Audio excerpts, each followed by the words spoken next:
রাহু অর্থাৎ রাহু বর্তমানে পূর্ব ভাদ্রপদ নক্ষত্রে অবস্থান করছে। কুম্ভ রাশির পূর্ব ভাদ্রপদ নক্ষত্রে প্রবেশ করবে 18ই মে।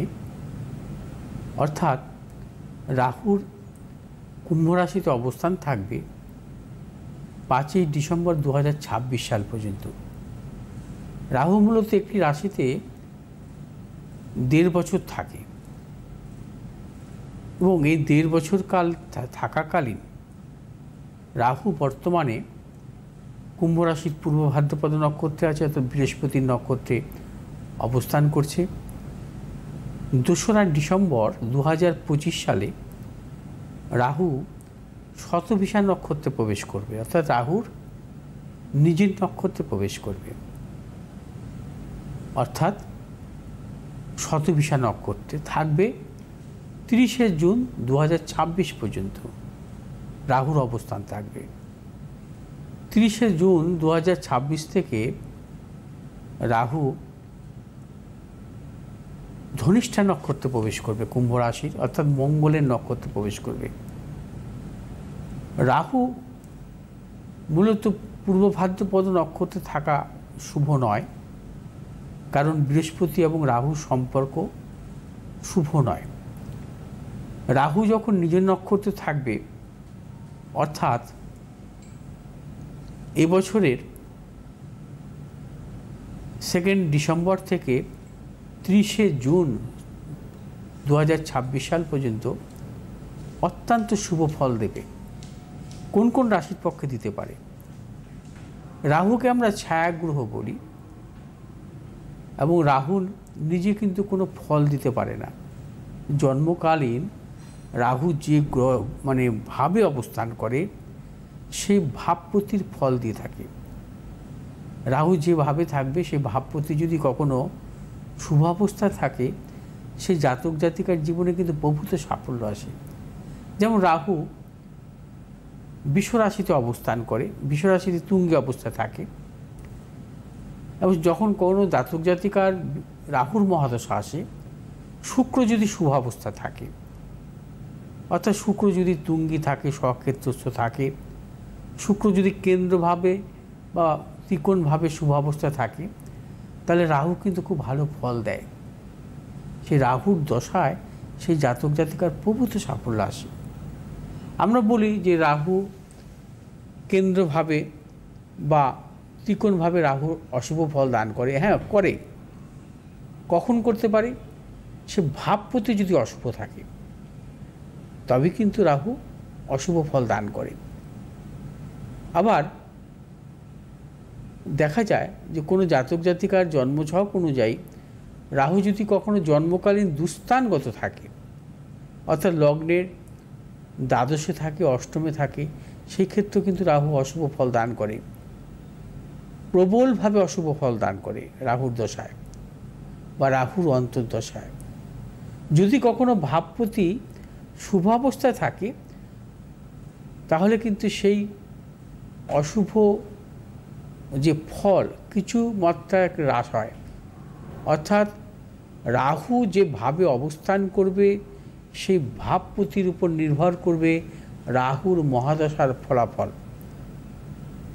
কোনো জাতক জাতিকার জন্মছকে যদি দেখা যায় যে কালসর্পদোষ আছে, আমরা কালসর্পদোষকে অনেকভাবে তো ভাগ করে থাকি, 12টি কালসর্পদোষ থাকে। দেখা যায় অনেক জাতক জাতিকার জন্মছকে সেই কালসর্পদোষের জাতক জাতিকার রাহুর দশায় প্রবলভাবে খারাপ দেয়। আবার অনেকের ক্ষেত্রে অনেক সাফল্যও দেয়, দুর্দান্ত সাফল্য দেয়। কারণ কালসর্পদোষে জন্মগ্রহণকারী জাতক জাতিকা পৃথিবী শ্রেষ্ঠ হয়, কারণ রাহুর দশাতেই হয়।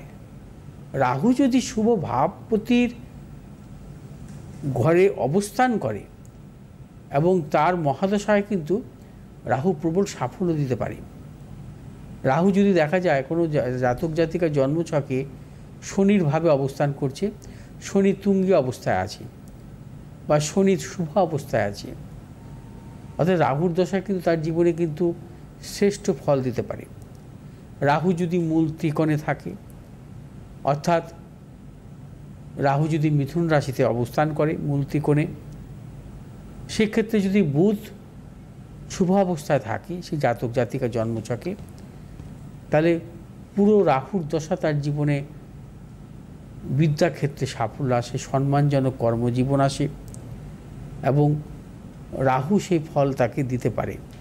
একটি কথা মনে রাখতে হবে যে আমাদের জ্যোতিষশাস্ত্র অনুযায়ী যে শুভ গ্রহের থেকে অশুভ গ্রহ বেশি কিন্তু সাফল্য দেয় একটি মানুষের জীবনে সর্বক্ষেত্রে। অর্থাৎ যে মানুষটি শুধু দেশে নয় বিদেশেও বিখ্যাত হয়, সারা মানে পৃথিবীর লোক যাকে চেনে বা সারা দেশের লোক যাকে চেনে, এবং অনেক ক্ষেত্রে সে রাহুর দশাতে তার জীবনে কিন্তু সেই সাফল্যটা আসে।